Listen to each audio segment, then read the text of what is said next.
નમસ્તે વિદ્યાર્થી મિત્રો, ધોરણ 7 વિષય ગુજરાતી અને પાઠ નંબર 6 ભીખુ જે સંવેદન કથા છે એમના લેખક છે ધૂમકેતુ.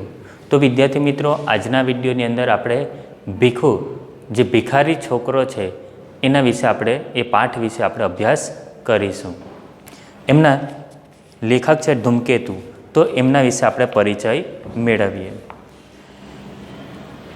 લેખક ગૌરીશંકર ગોવર્ધનરામ જોશી, એનું ઉપનામ ધૂમકેતુ. એમનો જન્મ ઈસવીસન 1892 અને મૃત્યુ ઈસવીસન 1965. ધૂમકેતુનો જન્મ ગોંડલ પાસેના વીરપુર ગામમાં થયો હતો. ગુજરાતી સાહિત્યમાં ટૂંકી વાર્તા ક્ષેત્રે ધૂમકેતુનું પ્રદાન એ વિશેષ જાણીતું છે.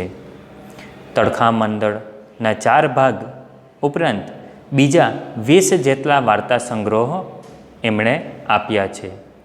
પોસ્ટ ઓફિસ, ભૈયા દાદા, રજપૂતાણી, એક ટૂંકી મુસાફરી, જીવનનું પ્રભાત, પૃથ્વી અને સ્વર્ગ, હૃદય પટલટો, આત્માના આંસુ વગેરે એમની પ્રખ્યાત ટૂંકી વાર્તાઓ છે. તો કે અહીં ધૂમકેતુ છે એ ગુજરાતી સાહિત્ય ક્ષેત્રે એમને ખૂબ જ સાહિત્ય સર્જન કર્યું છે અને એમાં ખૂબ જ સારું સાહિત્ય સર્જનના લીધે એ ખૂબ જ જાણીતા થયા છે. એમણે તડખા મંડળના 4 ભાગ ઉપરાંત 20 જેટલા વાર્તા સંગ્રહો પણ આપ્યા છે. ત્યારબાદ એમણે તો કે ઘણી બધી ટૂંકી વાર્તાઓ પણ લખી છે. તો અહીં ભીખુ છે એ ભીખ માંગીને પોતાનું તેમજ પોતાના કુટુંબનું ભરણ પોષણ કરનાર નાનકડો છોકરો છે.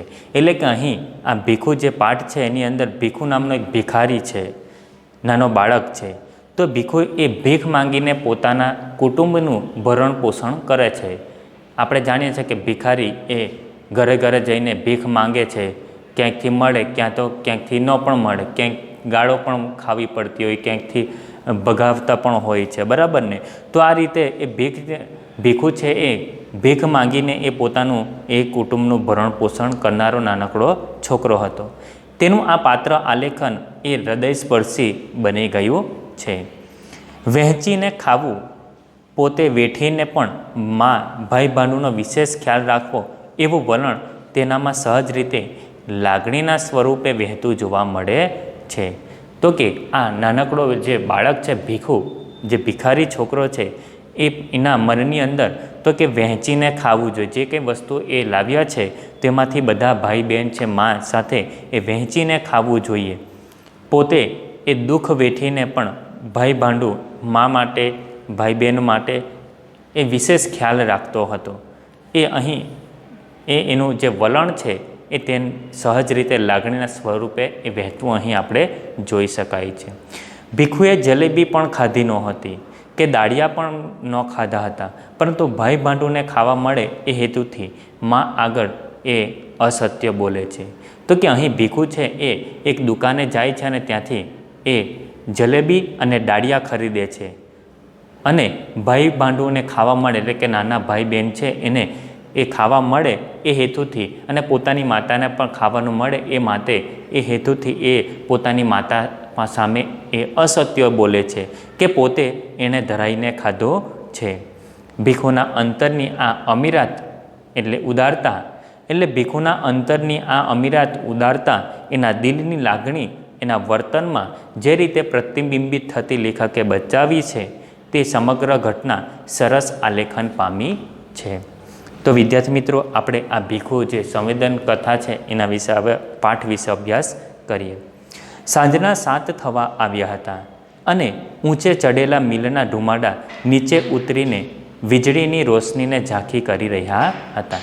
તો કે શરૂઆતની અંદર આપણે જોઈએ તો અહીં લેખકે સાંજના સમયની વાત કરી છે. 7 થવા આવ્યા હતા, બરાબર.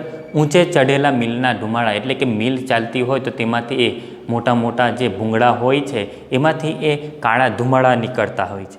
તો ઊંચે ચડેલા મિલના ધુમાડા એ નીચે ઉતરે છે અને વીજળીની રોશનીને ઝાંખી કરે છે. રોશની એટલે શું? પ્રકાશ.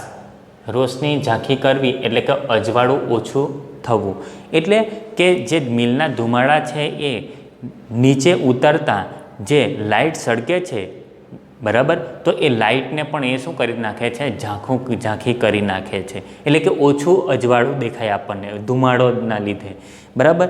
એટલે કહ્યું છે કે ઊંચે ચડેલા મિલના ધુમાડા નીચે ઉતરીને વીજળીની રોશનીને શું કરી રહ્યા, ઝાંખી કરી રહ્યા હતા. મોટર ગાડી, સાયકલ અને માણસોના ઠઠારાથી બજાર ભરચક હતું. અકસ્માતથી બચવા માટે હું ફૂટપાથ પર ચાલતો હતો. તો અહીં ઠઠારા એટલે શું, આજવા કે પ્રભાવિત કરવા માટેનો દેખાવો. એટલે કે બજારની અંદર પોતાની વસ્તુ છે એ વેચાણ કરવા માટે, એક પ્રભાવિત કરવા માટે લોકો બોલે છે, બોલે છે, બરાબર. તો એ પ્રભાવિત કરવા માટે જે દેખાવો કરે છે, તેથી લેખક કહે છે કે મોટર ગાડી, સાયકલ અને માણસોના આ ઠઠારાથી બજાર કેવું હતું, ભરચક હતું, ભીડવાળું હતું. અકસ્માતથી બચવા માટે હું ફૂટપાથ પર ચાલતો હતો. ફૂટપાથ એટલે કે શહેરી રસ્તાની બાજુ પર પગે ચાલનાર માટેની પગથી રસ્તો, બરાબર. તો એ લેખક કહે છે કે હું અકસ્માતથી બચવા, મને અકસ્માત ન નડે તે માટે હું અકસ્માતથી બચવા માટે મેં ફૂટપાથ પર ચાલતો હતો.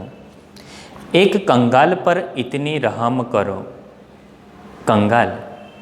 કંગાલ એટલે શું, ગરીબ. ઇતની એટલે આટલી, રહમ એટલે કે દયા. તો કે એક કંગાલ પર ઇતની રહમ કરો. દર્દથી બોલાયેલા શબ્દોએ પગને આગળ જતા થંભાવ્યા.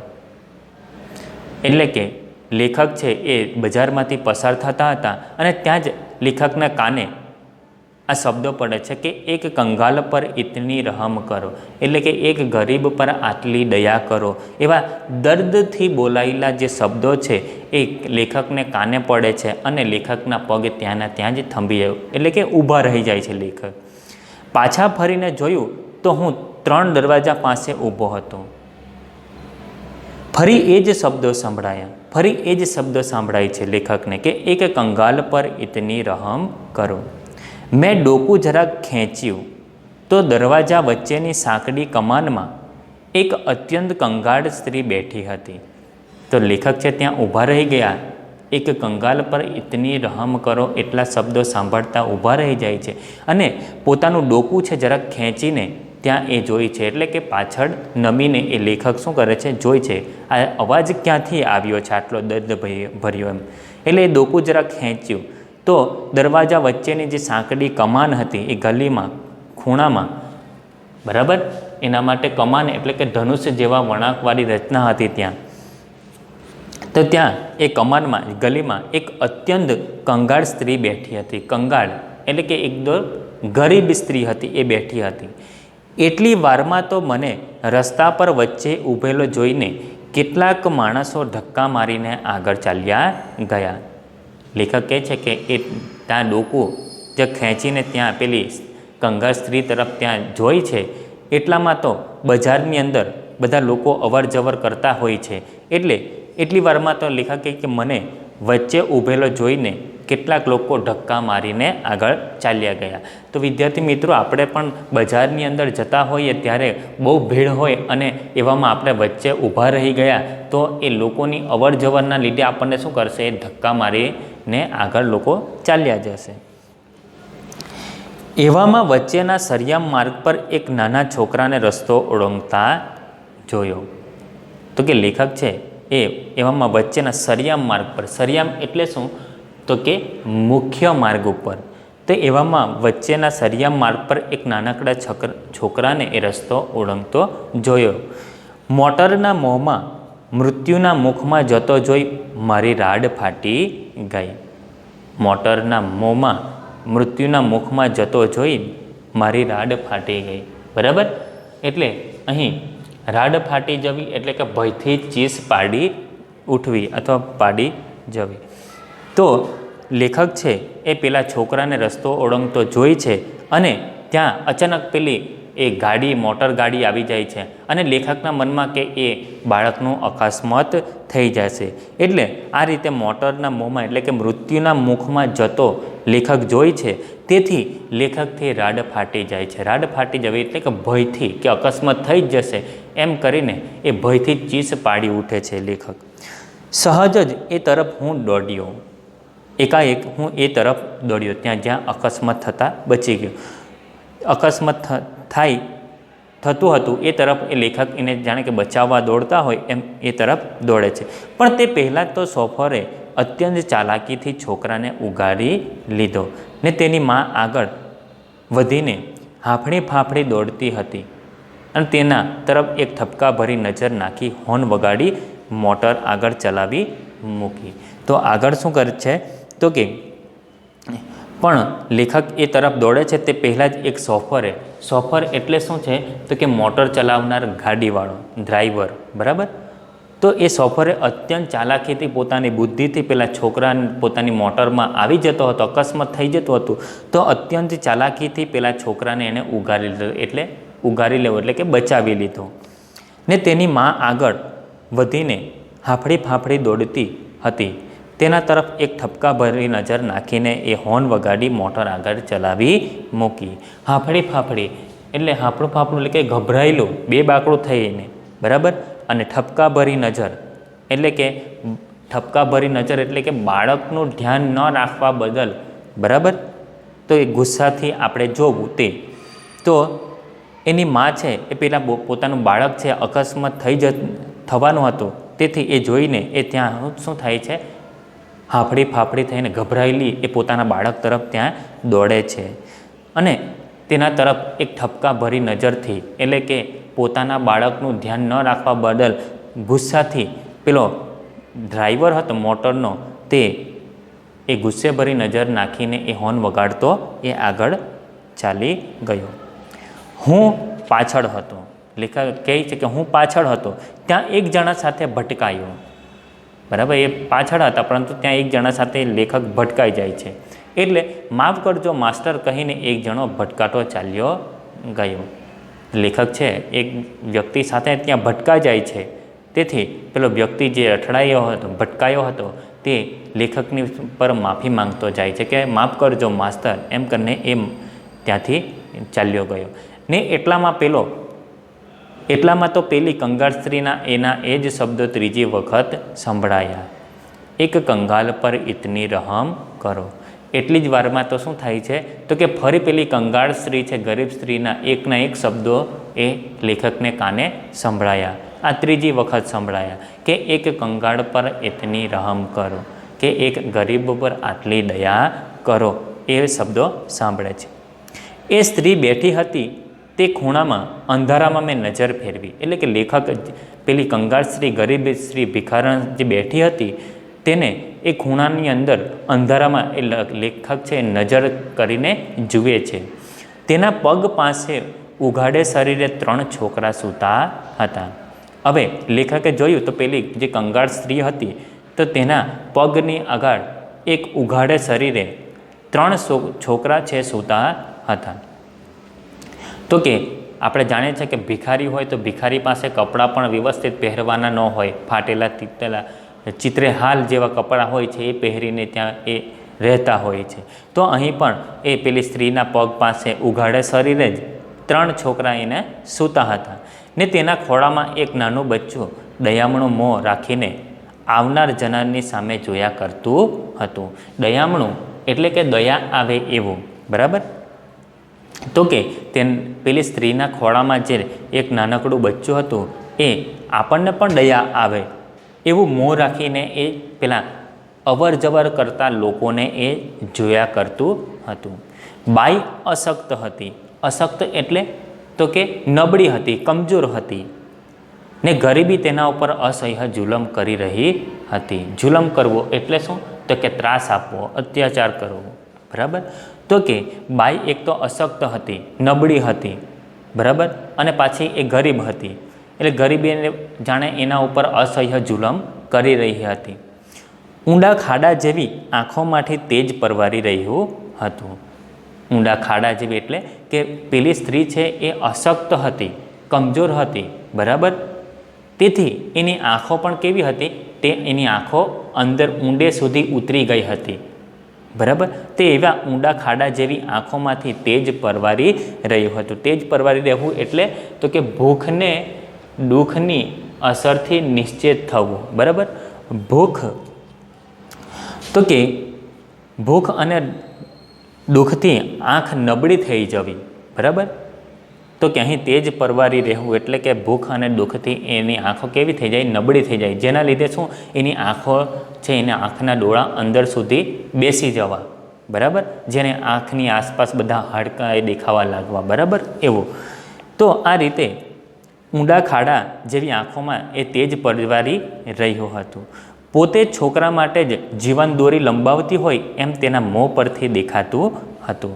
એટલે જાણે પેલી સ્ત્રી એ પોતાના બાળક માટે જ પોતાનું આયુષ્ય એટલે શું તો કે જીવન દોરી એટલે કે આયુષ્ય એની જિંદગી છે એ લંબાવતી હોય એમ તેના મોં પરથી દેખાતું હતું. કારણ કે એ સ્ત્રી છે એટલી કમજોર અશક્ત હતી કે એના આંખના ડોરા પણ એ ઊંડે સુધી ઉતરી ગયા હતા અને એ એવી હતી કે હમણાં જ જાણે એ મરી જાય, એ મૃત્યુ પામે એવી હાલતમાં હતી.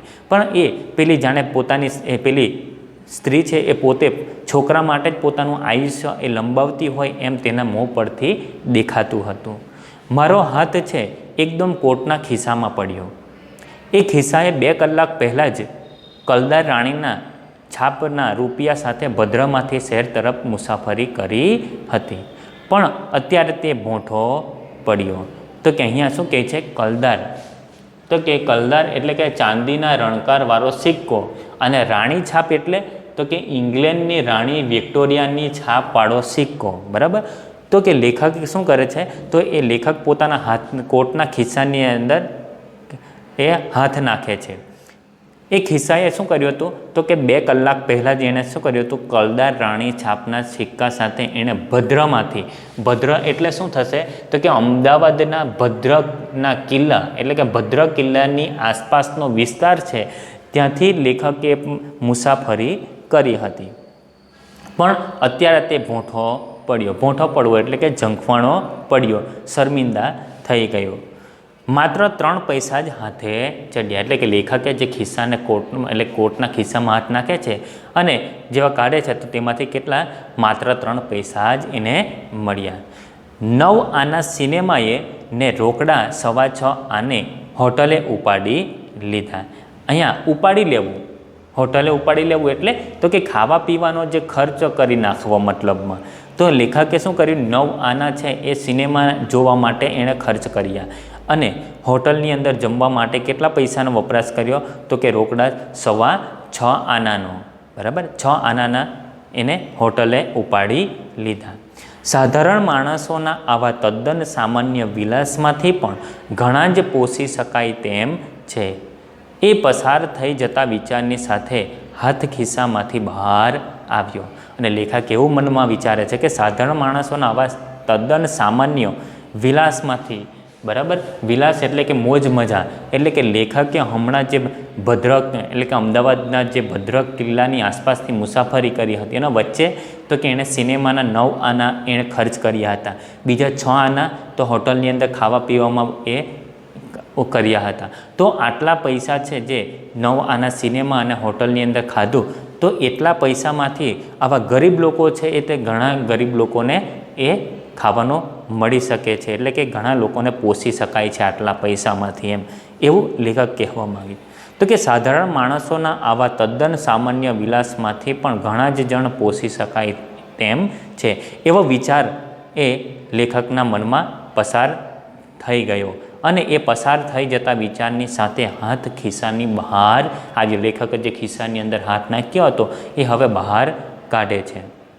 3 પૈસા પેલી બાઈના હાથમાં પડ્યા ને પૈસાના ખખડાટથી જાગેલું એક છોકરું મને ફરી સતાવે તે પહેલાં જ હું દૂર થઈ ગયો.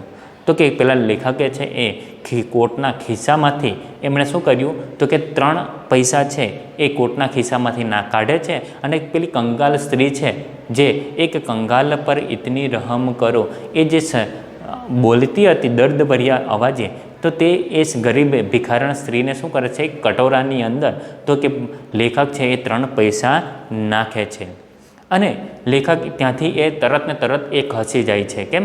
તો કે એ પૈસાનો જે ખખડાટ અંદર નાખશે તો એ ખખડાટ થશે, તો એ પૈસાના ખખડાટથી જાગેલું છોકરું ફરી મને સતાવશે તે પહેલાં જ હું દૂર થઈ ગયો. કેમ? તો કે પેલું ખોળામાં સૂતેલું બાળક કેવું હતું, તો કે દયામણું મોઢું કરીને એ આપણને પણ દયા આવે એવું દયામણું મોં કરીને અવાર જવાર કરતા લોકોને જોતું હતું. તેથી લેખક કહે છે કે પૈસાના ખખડાટથી જાગેલું છોકરું ફરી મને કંઈ સતાવે તે પહેલાં જ હું ત્યાંથી દૂર થઈ ગયો. પણ અનાયાસે જ એ છોકરાના શબ્દો કાન પર પડ્યા. અનાયાસે જ એટલે કે સહજ રીતે જ, બરાબર, પણ સહજ રીતે જ એ છોકરાના શબ્દો એ લેખકના કાન પર પડે છે. કયા? કે શું માં કંઈ ખાવાનું છે? શું છે? લાવ જોઉં. તો કે લેખકને આ શબ્દો છે એ કાને પડે છે કે માં કંઈ ખાવાનું છે? શું છે ખાવાનું? કંઈ છે તો લાવ હું જોઉં અંદર, એમ કહે છે. પેલા પૈસા નાખ્યા ને લેખકે, તો એટલા માટે એક ખખડાટથી જાગે છે છોકરું, બરાબર. તેથી ખાવાનું તો ભાઈ લાવે ત્યારે, પણ એ ગયો ક્યાં? ક્યારનો ગયો છે? એટલે એની માતા કહે છે, ભિખારણ બોલે છે કે ખાવાનું તો ભાઈ લાવે ત્યારે ને, પણ એ ગયો ક્યાં છે? ક્યારનો લેવા ગયો છે ખાવાનું? પાછળથી લારીવાળાનો હટો ભાઈ હટોનો અવાજ આવતા હું એક તરફ ખસ્યો. હવે પાછળથી ભીડ હતી બજારમાં, એટલે લેખક છે ત્યાં પાછળથી લારીવાળાનો એક અવાજ આવે છે કે હટો ભાઈ હટો, એમ ક્યાંક વચ્ચે આવતી હોય તો ખસી જવું પડે, આપણને ક્યાંક પડી જાય, બરાબર. તો પાછળથી લારીવાળો હટો ભાઈ હટોનો અવાજ કરતો એ આવતો હતો, એટલે લેખક શું કરે, એક તરફ ખસી ગયા. હવે સિંગોડાવાળો હતો, તો એ સિંગોડાવાળાના એક જાતના સ્વરોની વચ્ચે થઈ પગથી પર ચડી ગયો, બરાબર. તો વિદ્યાર્થી મિત્રો, આપણે અહીં સુધી અભ્યાસ કરશું. બાકીનો જે પાઠ છે એ આપણે બીજા વિડીયોની અંદર અભ્યાસ કરીશું.